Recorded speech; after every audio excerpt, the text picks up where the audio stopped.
valuable community-based peer-led intervention program.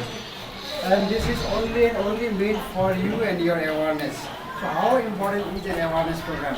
सर्वप्रथम सिक्किम महिला कल्याण संघका फाउन्डर म्याडम हुनुहुन्छ, उहाँलाई आवपुल किसान स्कुलको तर्फबाट सादर प्रणाम।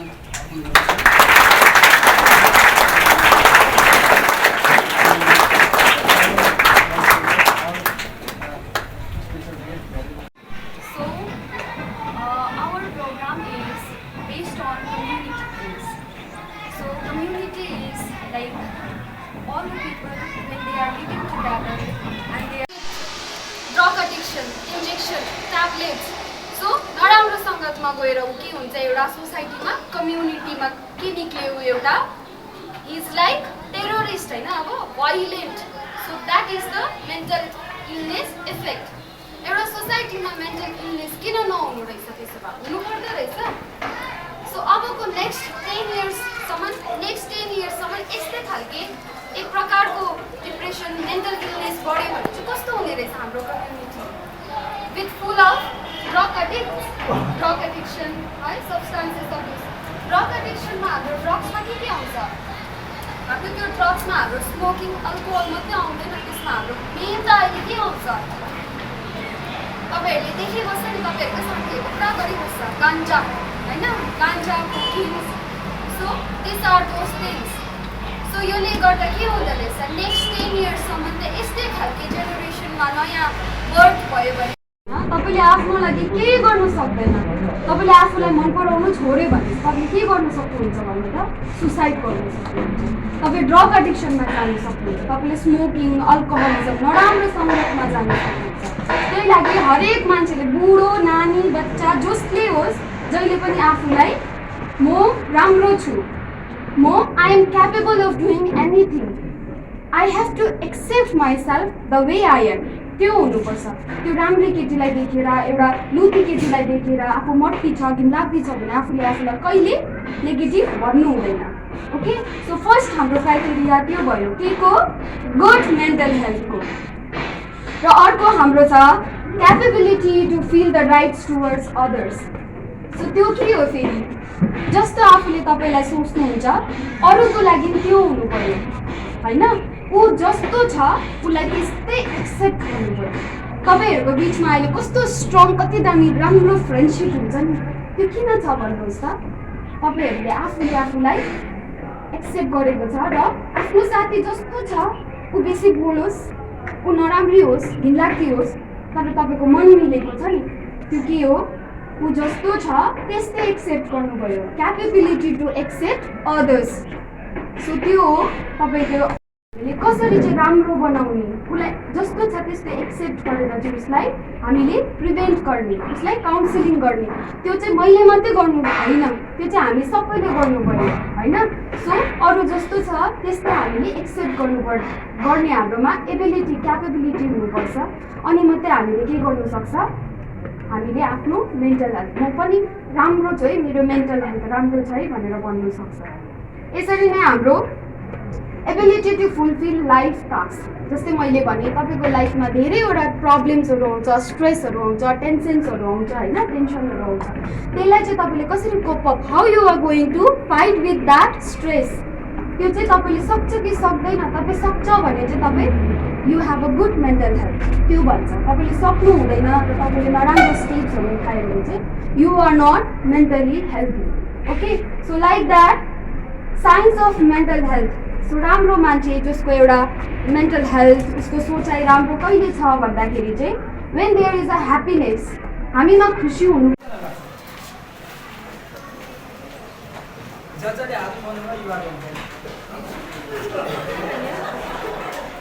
म जति नै पोजिटिभ, मेरो साथी बिमार छ भने म जाति गर्न सक्छु,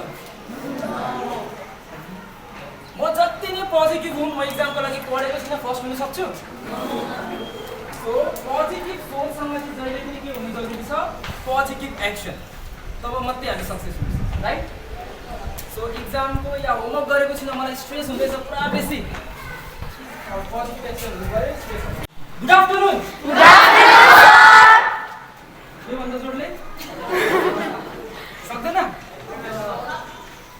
सक्दैन? ओके सक्दैन अरे मतलब म्याक्सिमम यति मात्रै भन्नु सक्दैछ। हामीले कतिवटा कुरा कुन भन्यो? के डिफरेन्स थियो? के डिफरेन्स थियो? तीनटा डिफरेन्स भन्नुहोस् त। फर्स्ट भोल्युम बेसी भयो, सेकेन्ड स्ट्रेस बेसी, एनर्जी बेसी, थर्ड वरिपरि घुम्नु एकपल्ट।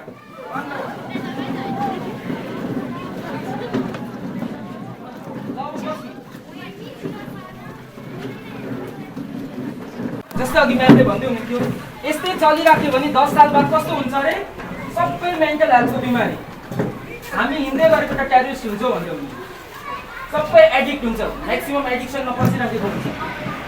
सो हामी त्यस्तो सोसाइटी हेर्नु चाहँदैनौँ। हामी एकदमै राम्रो सोसाइटी हेर्नु चाहन्छौँ जहाँ चाहिँ तपाईँहरू जस्तो भाइ बहिनी चाहिँ एकदमै राम्रोसँग पढोस्, ठुलो मान्छे बनोस् भनेर चाहन्छु। तपाईँहरू पनि भोलि पर्सि ठुल्ठुलो मान्छे भएको बाद कस्तो सोसाइटी हेर्नु चाहनुहुन्छ? सफा कि मैला? हेल्दी कि अनहेल्दी? राम्रो कि नराम्रो? हामी पनि त्यस्तै सोसाइटी हेर्न चाहन्छौँ। त्यसको लागि तपाईँहरूसँग केही कुरा सेयर गर्छौँ भनेर आएको। ओके, र तपाईँहरूबाट पनि धेरै कुरा सिक्छौँ भनेर। जति हेल्थको कुरा गर्दै थियौँ आज हेल्थमा नै बस्छौँ, हामी त्यसमा नै कुरा गरौँ। हेल्थलाई दुईटा चिजले फरक पार्छ। एउटा हामी भुँडीमा के हाल्छौँ र अर्को हामी दिमागमा के हाल्छौँ।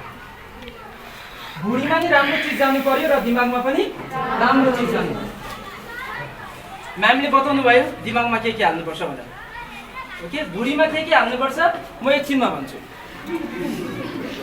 सो यहाँ धेरै टपिकहरू कभर गर्नुभयो म्यामले, त्यही चिजलाई अलिकति एकछिन बुझ्नु ट्राई गरौँ ल। ड्रगको कुरा आउँदै थियो, कसले ड्रग्स खानुहुन्छ यहाँबाट?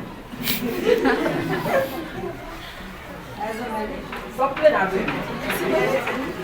एज अ मेडिसिन हामीले खान्छौँ नि त। मलाई याद थियो तपाईँले ढाक्नुहुन्छ भनेर, त्यही लागि अघि टुथपेस्टको गरेर चाहिँ सरी भनेको। त्यो फर्स्टमा किन गर्नु लगाएको रहेछु तपाईँहरूलाई मैले सोद्धाखेरि ढाक्नुहुन्छ भने मलाई कन्फर्म याद थियो, खाएको थिइनँ। ड्रग युज हुन्छ, हाम्रो दबाईमा युज हुन्छ, तर नराम्रो के हो? Drug abuse. त्यसको प्रयोग कसरी हुँदैछ त्यो नराम्रो। ओके, म त्यसले मेरो बिमार जाति गर्नुको लागि खाँदैछु कि म अर्को चिजको लागि कुन चाहिँ प्लेजर पाउँछ अरे त्यसको लागि खाँदैछु, त्यसले म्याटर गर्छ। ओके, सो त्यसरी नै मेन्टल हेल्थको स्ट्रेसको कुरा गर्दै हुनुहुन्थ्यो। अब धेरै चिज छ, यो टपिक बुझ्नु हामीलाई पनि धेरै साह्रो पर्छ। म पनि सबै बुझिसकेको छैन, तपाईँलाई नि एकदमै साह्रो। आज म्यामले जति भन्नुभयो सबै बुझ्यो भन्दै हुनुहुन्छ होला, तर 5% बुझ्नु पनि साह्रो पर्छ। भरे घर पुग्दा 1% पनि रहँदैन। भोलि त के थियो अरे भन्दै गर्नु हो। तर सिम्पल चिज यति याद गर्नुहोस्, मेन्टल हेल्थ भनेको डरलाग्दो चिज होइन, हाम्रो इमोसन्स हो। मलाई रिस उठ्नु, मलाई खुसी हुनु, म रुनु, म हाँस्नु, यही नै हो मेन्टल हेल्थ। अब कसरी असर हुन्छ? आज म कुनै चिजले खुसी छु, त्यो राम्रो चिज हो, खुसी हुनुपर्छ, ह्याप्पी हुनेवाला चिज छ भने। तर त्यो चिज सोचेर म 1 महिना बाद पनि खुसी भइरहेको छु, 1 साल बाद पनि खुसी भइरहेको छु। आज म कुनै चिजले दुःखी छु, केही चिज अब स्याड चिज छ, कसैले करायो भने दुःखी हुन्छ, घरमा करायो भने या रिस उठ्छ, त्यो नर्मल चिज हो। तर त्यो चिज लिएर म हर दिन रिसाइरहेको छु, हर दिन मन दुखिरहेको छ, 1 महिनासम्म रिसाइरहेको छु, लङ टर्ममा जुन चिज जान्छ त्यति बेला सोच्नु पऱ्यो मेरो ब्रेनको सफ्टवेयरमा केही प्रब्लम छ। त्यो टाइम चाहिँ के गर्नु पऱ्यो, मेरो ब्रेनको सफ्टवेयर चाहिँ ठिक गर्नु पऱ्यो। सो त्यो टाइम हामीलाई याद गर्दा हुन्छ। एकजना म्याम आउनु भएको थियो, यस्तो यस्तो भन्दै हुनुहुन्थ्यो, हाम्रो नम्बर छोडेर जान्छु, तपाईँले टिचरलाई भन्नु सक्नुहुन्छ यस्तो यस्तो चिज भएको छ, म्यामलाई बोलाइदिनुहोस्, त्यहाँ सरलाई बोलाइदिनुहोस् भन्दा नि हामीलाई कन्ट्याक्ट आइहाल्छ। सो सिम्पल इमोसन्स जुन चाहिँ लङ टर्मसम्म चलिरहेको छ। एउटा चिजले मलाई रिस उठेछ अस्तिदेखिको, कसले आउँछ नि यस्तो बाटोतिर हिँड्दै गर्दाखेरि केही भयो अरे, त्यो अलिकति नबुझेर केही भनेर हामीलाई जान्छ कोही मान्छेले, त्यो मान्छेले भनेको मान्छेले बिर्सिन्छ, तर हामीलाई असर गरिरहेको हुन्छ किन त्यसले त्यस्तो भन्यो होला भने। 1 दिन बाद 2 दिन बाद सो त्यस्तो जब पनि हुन्छ सोच्नु पऱ्यो मेरो ब्रेनको सफ्टवेयरमा चाहिँ केही प्रब्लम छ, मैले ब्रेनको सफ्टवेयर चाहिँ के गर्नुपर्नेछ, ठिक गर्नुपर्नेछ। ओके, सो बेसिक यति चिज चाहिँ एटलिस्ट मेन्टल हेल्थमा बुझ्नुहोस्, जुन चाहिँ चाहिँ तपाईँलाई पुरा हेल्प हुन्छ। र टिबी भन्नुहुन्थ्यो म्यामले, म अलिकति त्यसमा नै आउँछु होला किनभने यो तपाईँहरूसँग जोडेको बिमारी हो। जस्तै म्यामले अघि भन्दै हुन्थ्यो स्कुलमा हुनुहुन्थ्यो, उहाँलाई चेस्ट पेन थियो र के को डाउट गर्यो, टिबीको डाउट गर्यो। किन चाहिँ टिबीको डाउट गर्यो र किन तपाईँहरूलाई चाहिँ बुझ्नु जरुरी छ। ओके सो ट्युबरकुलोसिस कतिजनाले सुन्नुभएको ट्युबरकुलोसिसको बारेमा कतिजनालाई यसको बारेमा याद छ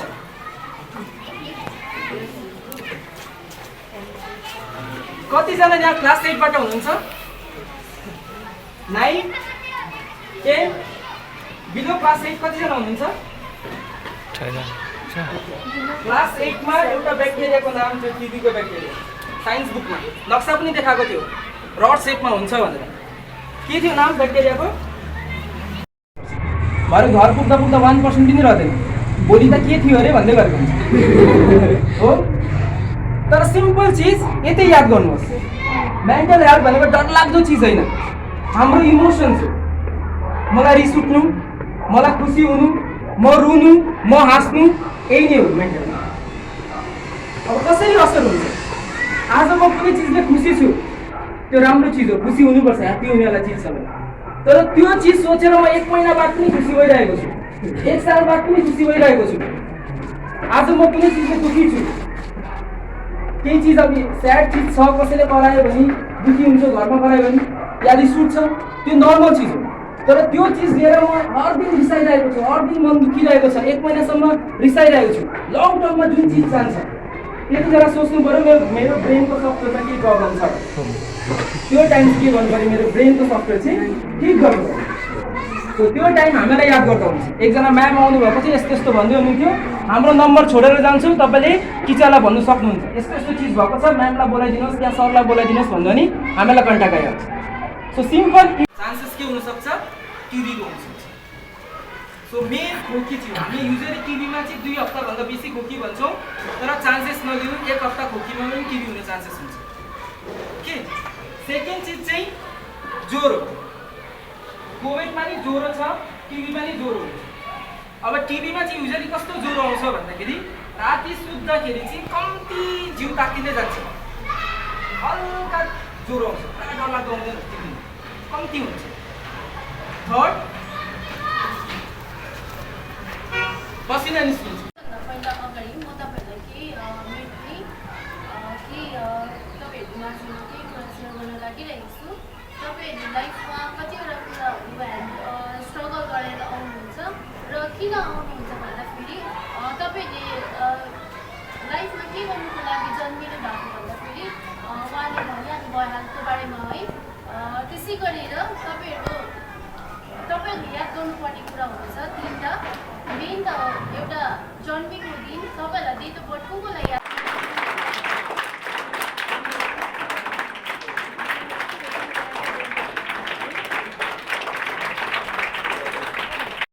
activities, IIEP activities, IIEP awareness programs, everything IIEP for 21st century students. Insightful, inspiring, insightful, enjoyable and participative. IIEP programs, and this awareness program has been by 100% completely, efficiently and adequately an IIEP program. Thank you so much. I'm so grateful to Ranipur Mahila Kalyan Sangh, Sikkim Mahila Kalyan Sangh,